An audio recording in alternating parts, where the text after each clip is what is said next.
Olá a todos, todas e, por que não, todos. Parece que sobrevivemos a mais uma semana. Hoje vou-vos falar do ataque dos Estados Unidos ao Irão. Terá sido justificado ou nem por isso. A NATO consegue o compromisso dos seus membros para um aumento do orçamento para 5% do PIB. O que é que isto significa para Portugal? E terminamos com o famoso processo dos anjos contra a Joana Marques por causa de um vídeo. Tudo isto e mais alguma coisa já a seguir no outro sentido. Nada a declarar, só vontade de rebentar. Outro sentido com Gonçalo Gomes, onde o microfone queima nomes. Globalistas de primeira com discurso. Aproveito para vos dizer que saiu um artigo meu no Observador, eu vou deixar o link na descrição. É um artigo sobre conservadorismo e sobre o que é o pensamento conservador e sobre o que não é, o seu papel e o seu papel nos dias de hoje.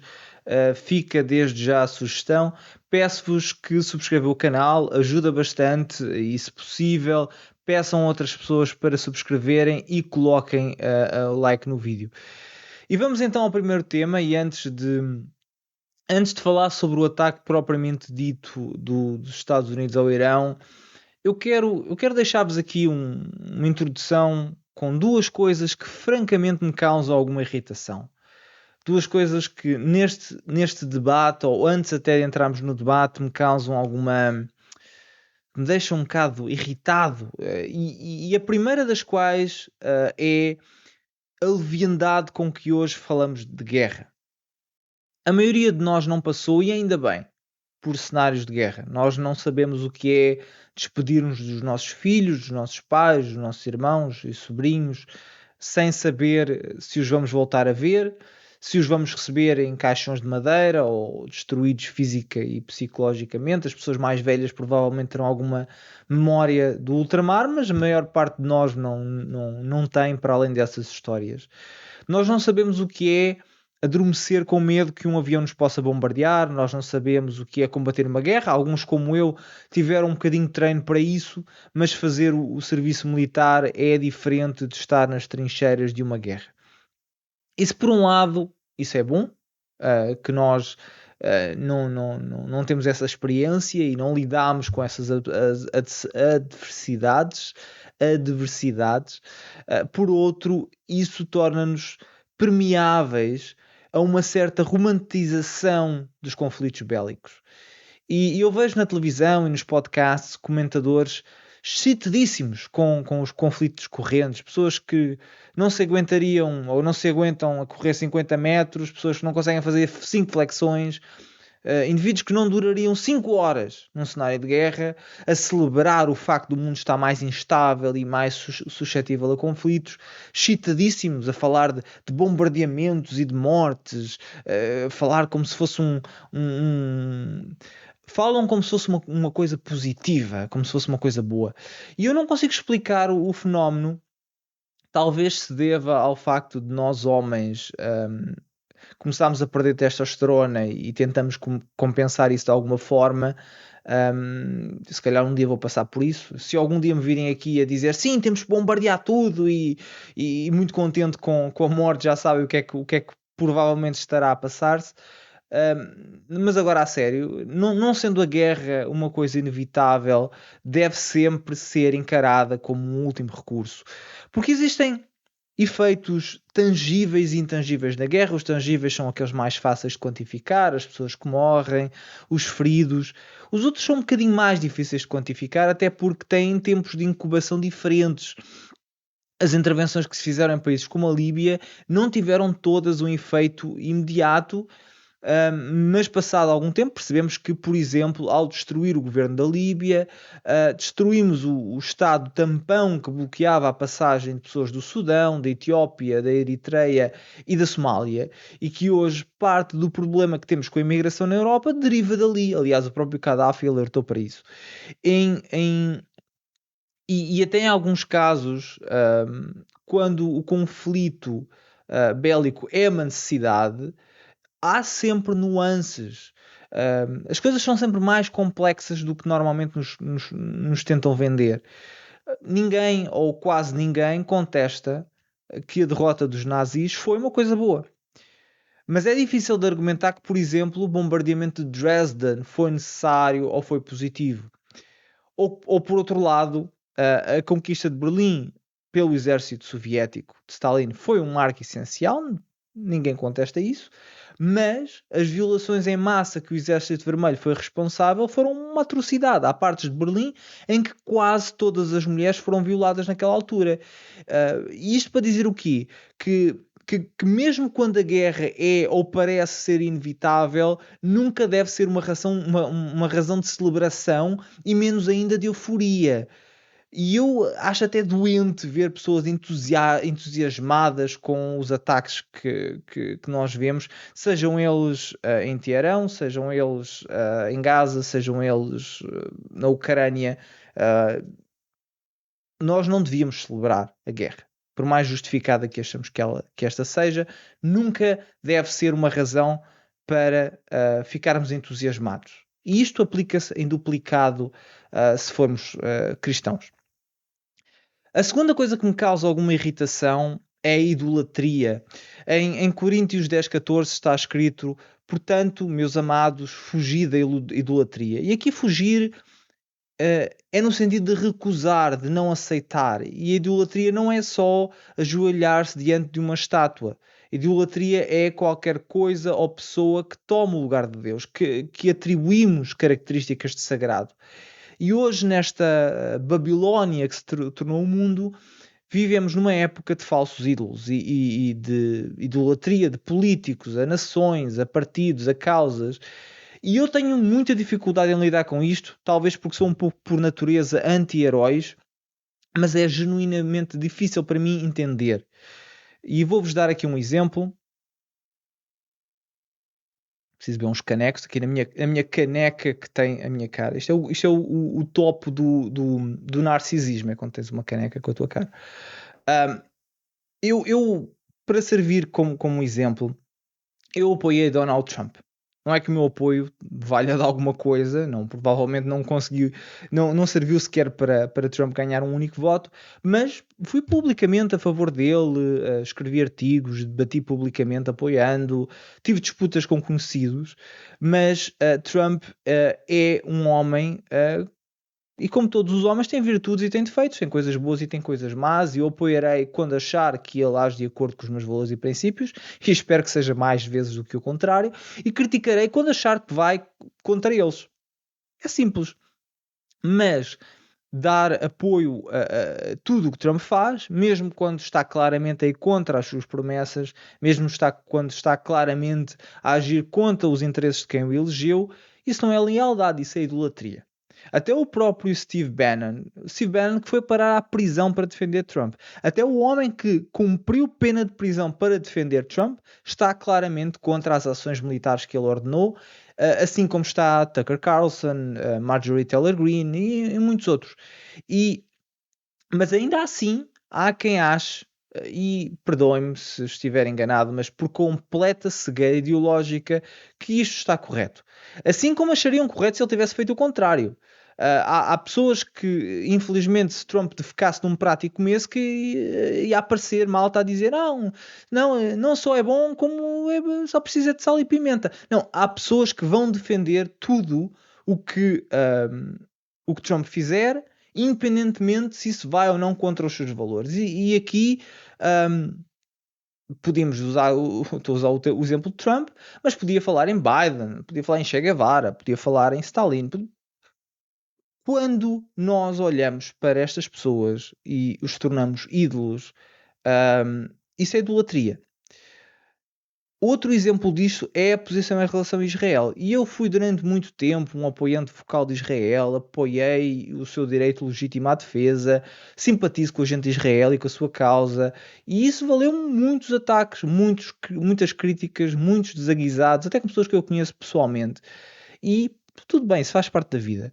Mas quando o governo de Israel começa a usar um ataque do Hamas, como aconteceu no outubro passado, ou aliás, no outubro do ano anterior, como desculpa para comprar guerras com vizinhos e ocupa ilegalmente território em 3 regiões diferentes, ou melhor, em 2 países, a Síria e o Líbano, e 2 regiões, Gaza e as ocupações no West Bank, é preciso dizer, espera aí, isso não. Não pode haver carta branca para um país, mesmo que seja um país com o qual simpatizamos. Ou, aliás, principalmente um país com o qual temos alianças, para fazer tudo o que quiser. Pior do que isso, Israel está, como eu disse no episódio passado, a comprar guerras, sabendo que vai precisar dos Estados Unidos para se defender. E sendo os Estados Unidos um país parte da NATO, se for atacado, arriscamos uma guerra em larga escala porque o governo de Israel entende que tem que comprar guerras com toda a gente. Ou seja, e vejam o ridículo da situação. Israel ataca o Irão ataca de volta. Os Estados Unidos têm que ir e safar Israel. Bombardeiam o Irão. E se o Irão tiver o azar e a má conduta de atacar os Estados Unidos de volta, um ataque a sério e não aquela coisa ensaiada que eles fizeram, o que seria legítimo, porque foi atacado por um país que não atacou, logo poderia atacar esse país de volta. Mas se o fizer, os Estados Unidos podem invocar a aliança, o artigo 5º da Aliança Atlântica e vamos todos para uma guerra. Então, mas Netanyahu agora é o rei do mundo? É um homem que foi eleito por 1 milhão de pessoas, agora pode decidir se o resto do planeta se vai meter numa guerra ou não. Com isto, isto é factual. Isto não é uma invenção, isto não é uma opinião, isto é a verdade. Israel ataca o Irão ataca Israel, os Estados Unidos vão e socorrem Israel e atacam o Irão, e se o Irão ataca de volta, de repente os Estados Unidos vão defender que estão a ser atacados, quando não estão a ser atacados. Atacaram e estão a ser atacados de volta. Mas isto acontece porque existe um indivíduo no governo de Israel, um indivíduo que nem sequer é popular em Israel, um indivíduo que está a ser acusado de corrupção. Portanto, Netanyahu, aliás, há muita gente que diz que este ataque é a forma de Netanyahu tem de se safar de ir parar à prisão, e tudo isto porque um indivíduo decide que é do seu interesse, eu até argumentaria que talvez nem sequer seja do interesse do seu país, mas é do seu interesse atacar o Irão. Como é que alguém de forma séria acha que isto faz sentido? Pior que isso, há quem fique ofendido por questionarmos estas premissas. Há portugueses mais assanhados com críticas a Israel do que com as críticas ao seu próprio país. E provavelmente até mais com críticas à sua própria família. E isto, meus caros, é idolatria. Quando ficam ofendidos por ouvir críticas às ações de um país que nem sequer é o vosso, isto não é razão, isto é religião. Mas é uma religião com figuras de pau, são falsos ídolos. Mas voltando ao início, toda esta história do ataque americano cheira mal e há muita coisa que não faz sentido. Os ataques terão sido informados com antecedência, o cessar-fogo que Israel não quis saber. Aliás, tudo isto é bizarro. Israel diz que o objetivo é destruir os alvos de produção nuclear. Os Estados Unidos garantem que os ataques destruíram tudo e não vai haver mais enriquecimento de urânio. Mas Israel continua a atacar. Então, mas o objetivo inicial não era destruir a produção nuclear. Se a produção nuclear foi alegadamente destruída, qual é o motivo de Israel continuar a atacar? Obviamente que alguém nos está a mentir e andamos todos a comer gelados com a testa, porque o que esta gente quer é mudar o regime do Irão. E se isto levar como consequência à maior onda de refugiados desde a Segunda Guerra, paciência. Os europeus que se aguentem, porque Israel obviamente não vai receber um único refugiado e os do costume terão que sofrer as consequências de um país com 80 milhões de pessoas ficar partido aos bocados. Claro que nos estão a dizer que isto não vai acontecer, que isto é impossível, e talvez até não aconteça. Mas é difícil argumentar que isto não é uma possibilidade. E a possibilidade será sempre com os europeus a pagarem a fatura, com os europeus a terem que sofrer as consequências de um país com 80 milhões de pessoas, com várias etnias, com vários grupos, com várias ideias, algumas mais alinhadas com os nossos valores, outras nem por isso. Há muito muçulmano xiita radical no Irão. Há muito. O regime que existe, que nos dizem que não é apoiado por ninguém, é apoiado por algumas pessoas. E essas pessoas, com a queda do regime, são as primeiras a sair. Se eu apoiar um regime vamos chamar-lhe mais ditatorial, e esse regime mais ditatorial cair, eu serei o primeiro a abandonar o país, porque o que vem a seguir não será propriamente simpático para mim. E são estas pessoas que nós vamos receber e colocar a viver como nossos vizinhos. E mais uma vez ninguém quer saber disto, porque o que é importante, dizem-nos que o que é importante, que isto é essencial, importante, e que quem não subscrever este plano brilhante é antissemita. Pois bem, meus caros amigos, eu não só não sou antissemita, como não quero saber que me acusem de antissemitismo, mas mais do que isso, eu sou Europe First. Para mim, a maior preocupação política, social, cultural é o que se passa na Europa, o que se passa em Portugal, o que se passa na Alemanha, o país em que eu vivo,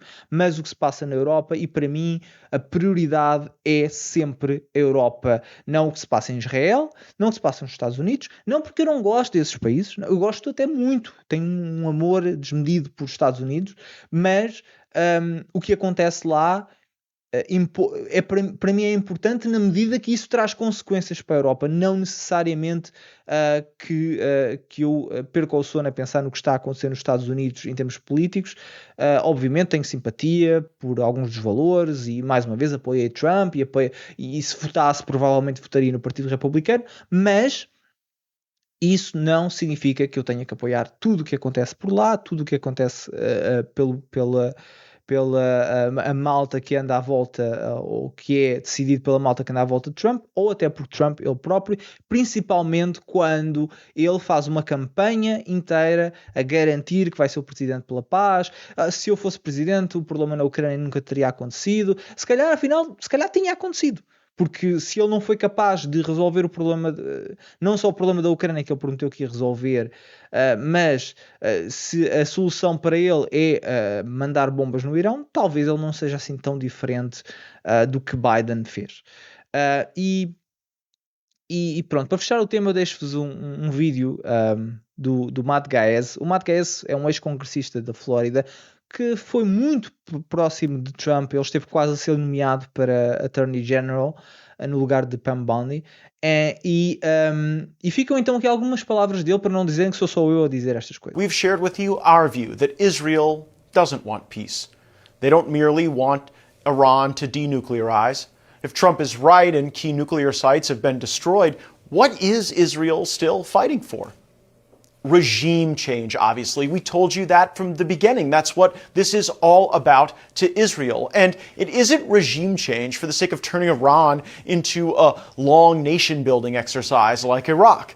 Israeli elites believe they are better positioned in global markets if places like Dubai, Doha, Abu Dhabi, and Riyadh are smothered in tens of millions of war refugees. They want these rich Muslim markets to look at skies full of missiles, not a future of opportunity. I think it's that simple. This is a gut check moment for Israeli Prime Minister and perennial war advocate Bibi Netanyahu. Will he bend to Trump's demands for peace? Or will he continue his air bombing campaign to decapitate the regime of Iran? E pronto, é isto. Entretanto, a NATO aumenta o orçamento e este assunto, eu confesso, dá-me um misto de diversão e horror. Diversão porque é todo um circo de palhaços onde figuras medíocres e sem espinha dorsal se expõem ao ridículo. Horror porque são estas mesmas pessoas que determinam o nosso futuro e o futuro dos nossos filhos. Quem viu a mensagem que Matt Rutte, o secretário de Estado da NATO, mandou a Trump e que este depois partilhou publicamente, percebe que este indivíduo é um mordomo dos interesses americanos, e a imagem está aqui a aparecer traduzida no ecrã. Depois há ainda o vídeo em que Mark Rutte chama Daddy a Trump, e esse é tão cringe que eu nem sequer consigo partilhar, mas quem quiser é fácil de encontrar. Mas isto nem é culpa de Trump, de Rutte, porque o Rutte é um peão e não ter espinha dorsal é uma qualidade para o emprego que ele tem. Não é um defeito. Ele não foi escolhido apesar de ser um verme, ele foi escolhido porque é um verme. Aliás, uma tradição europeia que se aplica à maioria dos cargos importantes. Ursula von der Leyen teve problemas com investigações quando era política alemã, alegada corrupção, andou a apagar mensagens de texto que tinha no telefone durante essa investigação, depois é escolhida para liderar a União Europeia, onde andou a apagar mensagens para se safar de outras investigações. O nosso António Costa sai do governo devido a investigações por alegada corrupção e tráfico de influências e depois é escolhido para liderar o Parlamento Europeu. Um indivíduo que nem sequer... O Costa é tão inqualificado para a posição que ele nem inglês sabe falar. O homem é escolhido para liderar um Parlamento num idioma que ele nem sequer sabe falar. Aliás, até o português dele é pior que o meu. Aliás, todo o sucesso político de Costa é um dos segredos mais bem guardados do mundo. Portanto, ser medíocre e alegadamente corrupto não é it's not a bug, it's a feature. É obrigatório para andar naqueles círculos. Mas eu, como sabem, movendo para além dessa responsabilidade que esses círculos têm, eu acredito em responsabilidade pessoal e na ideia que numa democracia as pessoas têm a sua responsabilidade e o que acontece na sociedade é também a sua responsabilidade, numa escala adequada, mas é também a sua responsabilidade. Eu não votei nas últimas 2 eleições e há uma razão para isso. Eu prometi que não votaria em qualquer partido que apoiasse a guerra na Ucrânia. Porquê? Porque na escala de coisas que são importantes para mim, impostos, valores conservadores, etc., não entrar numa guerra com o país com o maior armamento nuclear do planeta está em primeiro lugar.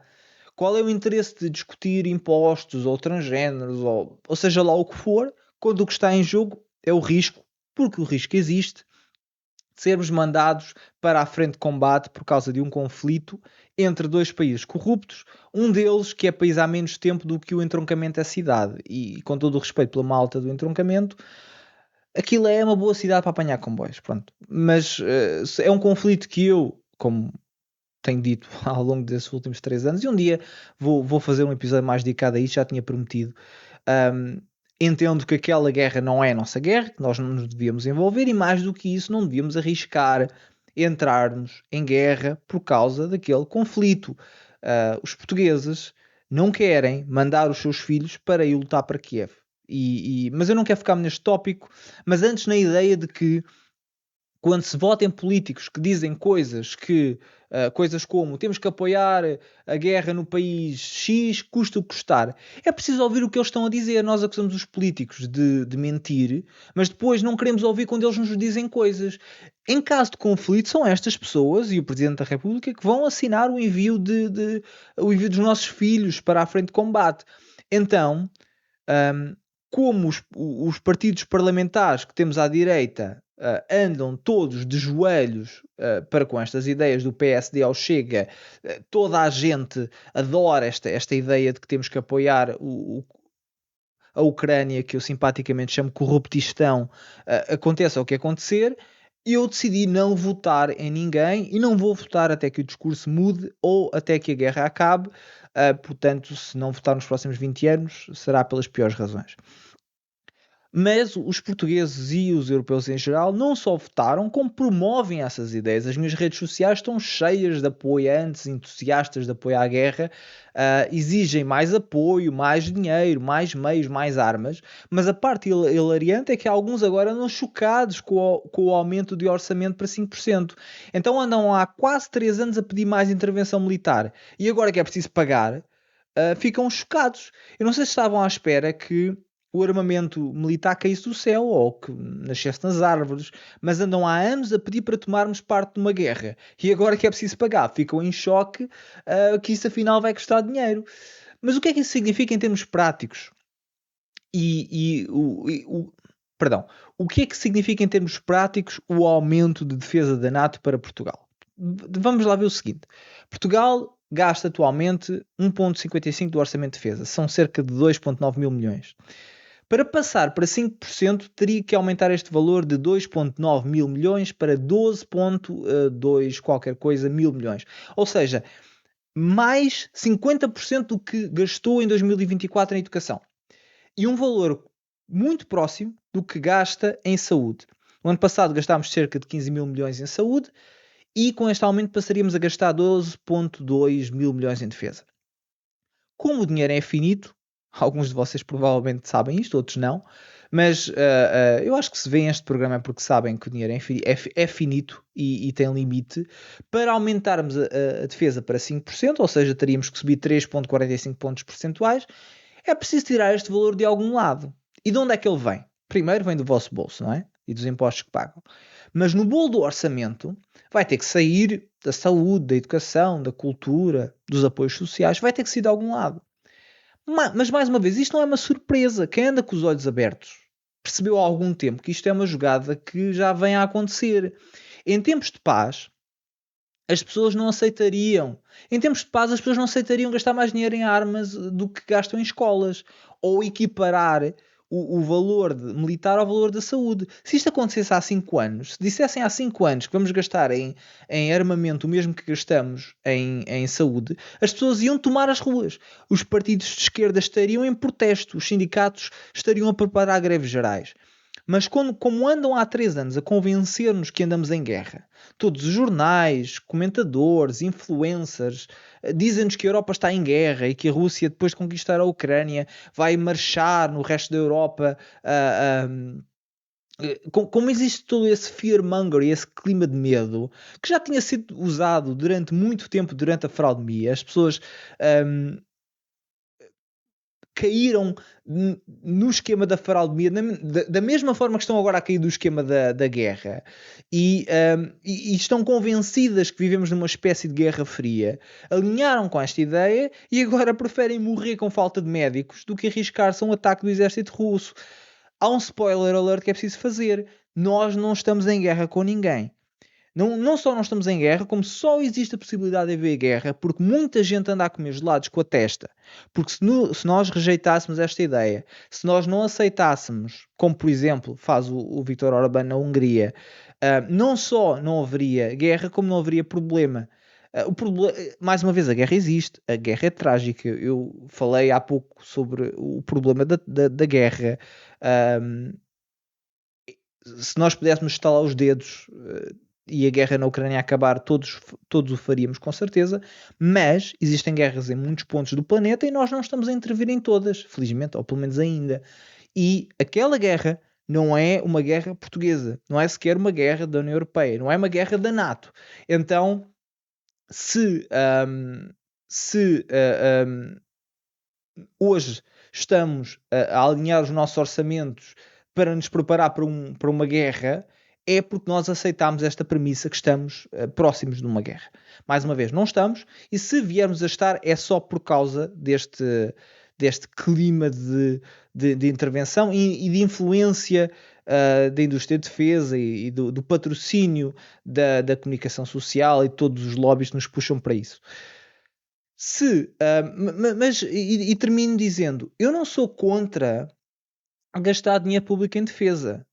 Mas como o próprio nome indica, defesa significa defender-nos. Se o orçamento for para servir como é, para sermos os polícias do mundo ou para mudar regimes no Médio Oriente, então há coisas bem mais importantes que podemos fazer com o dinheiro. Então espero que esta promessa dos 5% não se concretize, mas mais uma vez, quem é a favor da intervenção europeia e portuguesa por consequência em outros países, não se pode agora estar a queixar que vamos gastar menos dinheiro em hospitais, menos dinheiro em escolas e vamos gastar mais dinheiro em armamento. Vocês têm que escolher uma coisa. Ou são a favor do apoio militar ou são contra. E se são a favor do apoio militar, agora não se venham queixar que têm que pagar mais impostos para comprar mais armamento. A vida é assim. São escolhas, são consequências e quem escolhe uma coisa não se pode... Eu posso me queixar porque eu sou contra.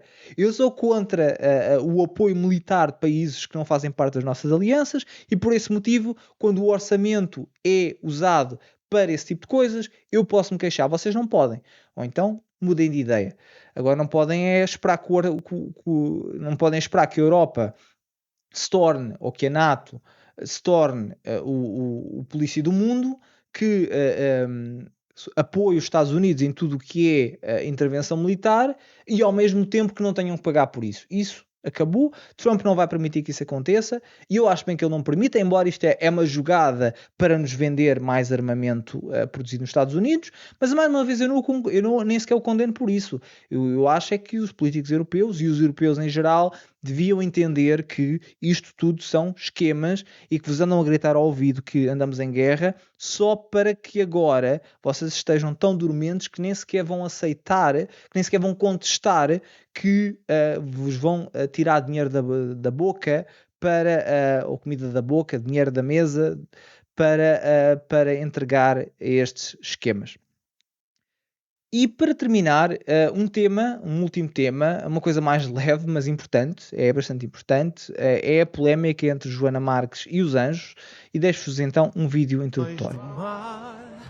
Nobre povo, nação valente e imortal, entre as brumas da memória, ó pátria, sente-se a voz dos teus igrejos avós, que há de guiar-te à vitória. Às armas, sobre a terra e sobre o mar.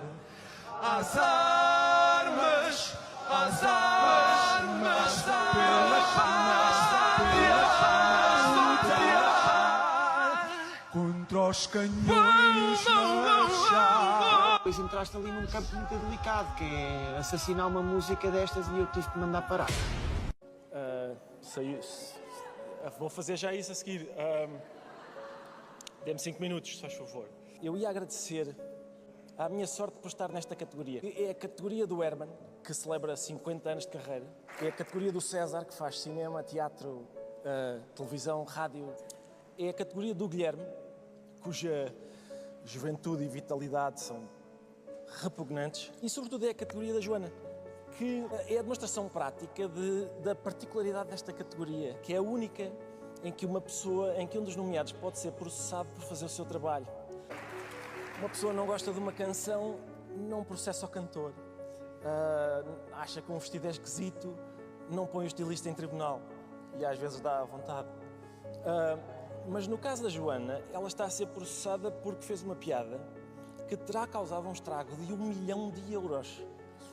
Ora, se a gente desse à Joana um pau e a deixasse à solta meia hora no Palácio da Ajuda, ela não causava um estrago no valor de 1 milhão de euros. Mas aparentemente conseguiu fazê-lo com uma piada muito malvada. Joana, encontramos no domingo para continuarmos a escrever coisas muito malvadas que fazem doideira. Obrigado.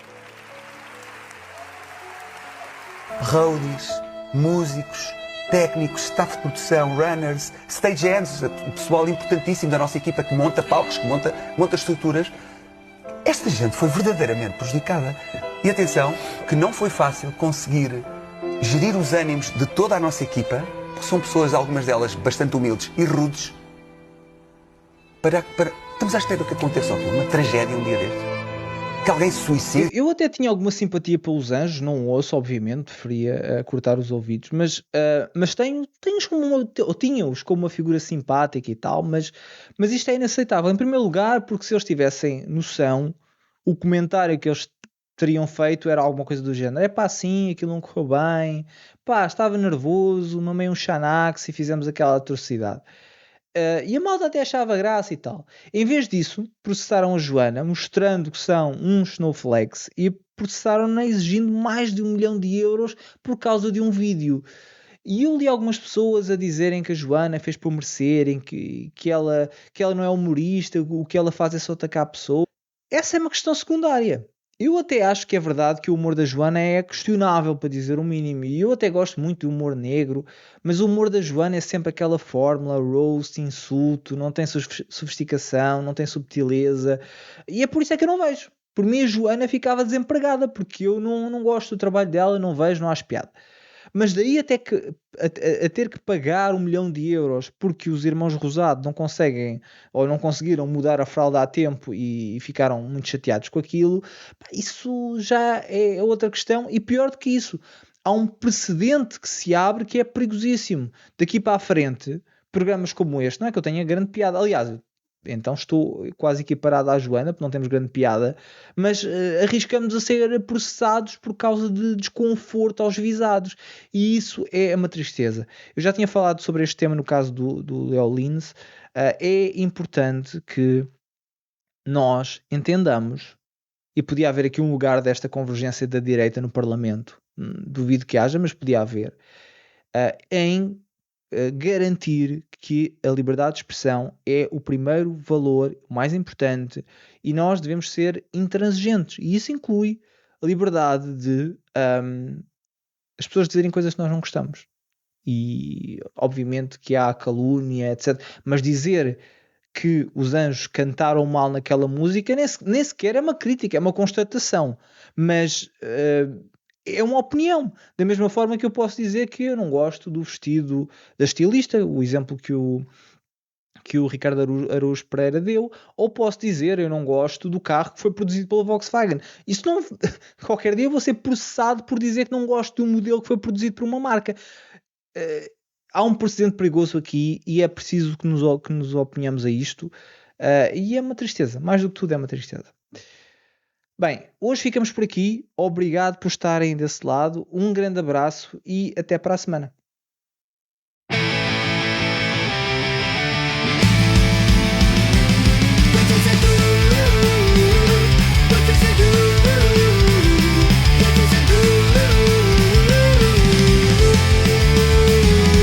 Eles mentem com gravata e poses de moral. Falam de inclusão, mas querem-te igual. Não há debate, só aprovação. E se discordas és vilão. Nada a declarar, só vontade de rebentar. Outro sentido com Gonçalo Gomes, onde o microfone queima nomes.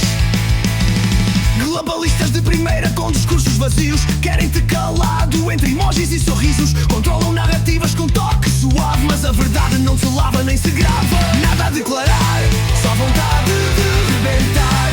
Outro sentido com Gonçalo Gomes, onde o microfone queima nomes. Globalistas de primeira com discursos vazios.